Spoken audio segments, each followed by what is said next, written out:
Olá pessoal, sejam bem-vindos a mais um vídeo técnico do TechNet Brasil. Meu nome é Gilson Bonin e eu sou especialista de infraestrutura de servidores na Microsoft.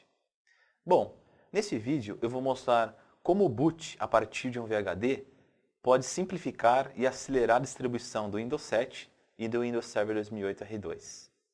Vamos à nossa demonstração. Bom pessoal, antes de começar a demonstração propriamente dita, eu já vou comentar um script que eu vou executar na demonstração chamado install-vhdboot.bat. Esse script ele prepara a minha demonstração para eu conseguir adicionar e configurar o meu arquivo de boot do Windows 7. Como não é uma máquina física que eu estou utilizando, é uma máquina virtual, eu tive que fazer alguns ajustes. Então, olha só, eu tenho aqui um arquivo, o arquivo install-vhdboot.bat.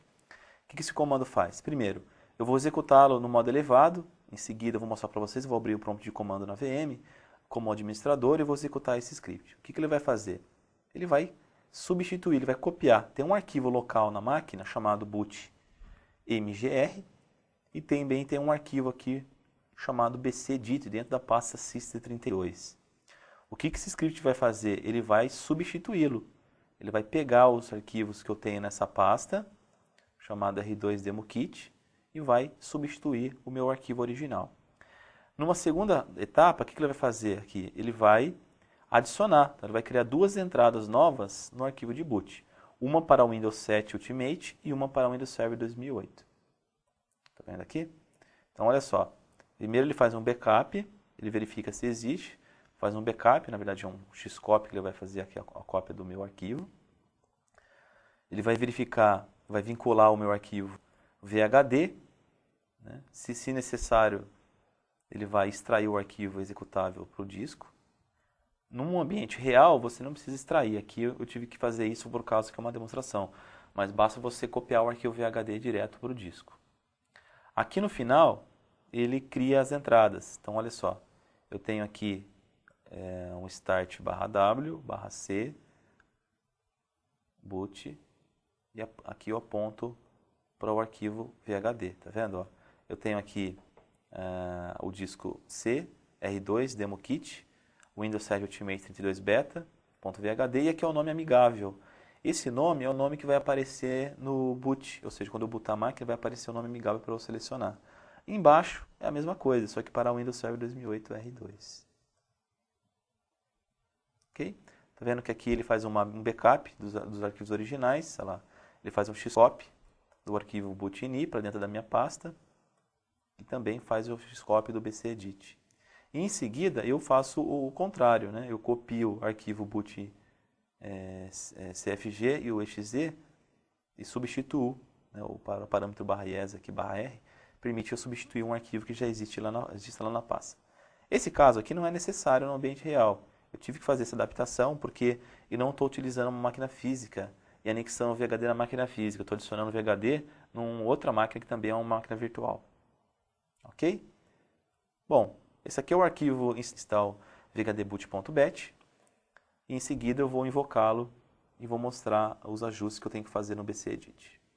Ok, até lá então.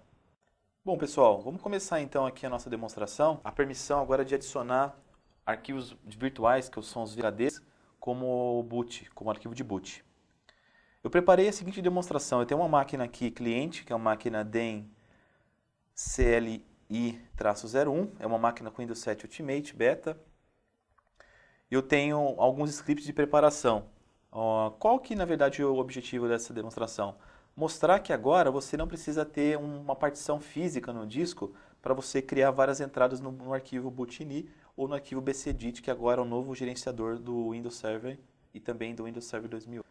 O que eu vou preparar aqui? Eu tenho um script de configuração do arquivo boot.ini. Então, deixa eu abrir a pastinha aqui. Tem uma pasta de demonstração, uma pasta chamada R2DemoKit. O que foi feito? Eu criei duas máquinas virtuais, uma com Windows 7 e uma segunda máquina com Windows Server 2008 R2. Em seguida, eu fiz a atualização de todas as atualizações do Windows Update e executei o processo de sysprep. Então, eu preparei a máquina para ser clonada. Em seguida, eu fiz a compactação do arquivo em formato exe. Tem dois arquivos aqui, que é o arquivo Windows 7 e tem uma segunda máquina. Tem um arquivo, um bat também, que é o install.vhd.bat. Esse arquivo eu vou executar em seguida. O que esse arquivo faz?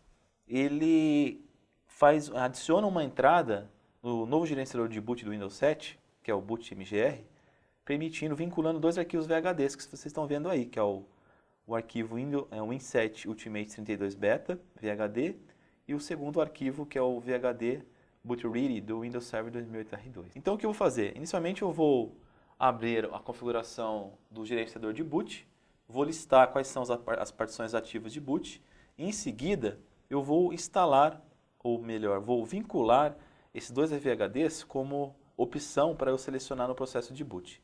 Em seguida eu vou reiniciar a minha máquina e vocês vão observar que vão ter mais duas entradas além da entrada convencional da máquina física. Bom, eu tenho uma máquina base, vocês estão vendo aqui também, uma máquina base é uma máquina, a principal máquina onde tem todas as atualizações, e outros arquivos são os arquivos aí diferenciais que fazem referência para o arquivo base. Esse arquivo é o arquivo maior, tem quase aproximadamente 5 GB. Em seguida eu vou adicioná-lo no boot.ini, que é o antigo boot.ini, agora é o bootmgr. Para isso vou utilizar o bcedit.exe como parâmetro /enum para enumerar as minhas configurações atuais. Bom, vou clicar aqui então em iniciar, vou abrir o prompt de comando no modo de administrador, vou dar um run as como administrador e vou executar o comando bcedit/enum. Ele vai listar para mim as partições atuais de boot. Então eu tenho aqui o bootmgr, o device hard disk volume 1, é um Windows Boot Manager. Agora eu vou acessar a pasta e vou executar o meu arquivo bat. Esse arquivo ele vai criar algumas entradas dentro do meu novo gerenciador de boot. O que ele está fazendo? Ele está vinculando dois arquivos, olha lá, creating VHD boot and tried for Windows 7 e for Windows 7 2008. Então eu tenho duas entradas. Eu vou executar a numeração de novo. Observem agora que eu tenho uma entrada chamada VHD e a localização do meu arquivo virtual. Embaixo eu tenho também uma entrada agora para o Windows 7 2008 R2.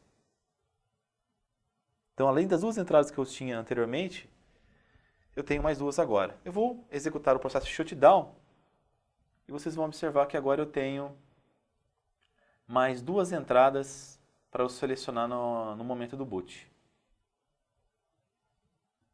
É exatamente igual quando você cria uma partição física e você cria dois sistemas operacionais no mesmo disco, em partições diferentes. Então, deixa eu reiniciar a máquina aqui agora.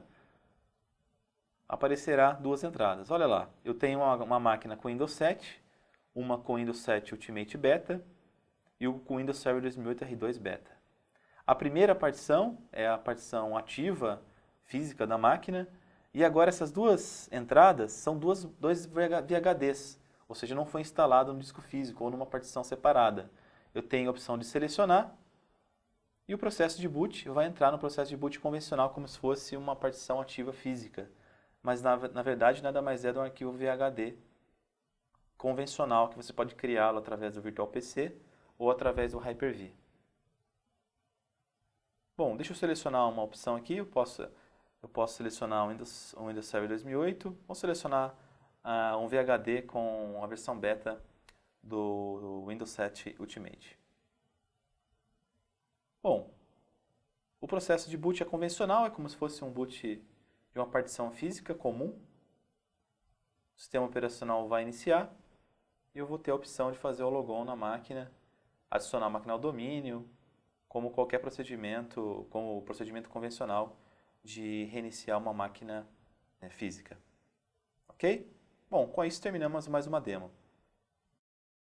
Como você pode ver, o Windows Server 2008 R2 oferece uma nova maneira de criar dual boot nos computadores com sistemas operacionais diferentes, sem criar novas partições ou usar software de terceiros.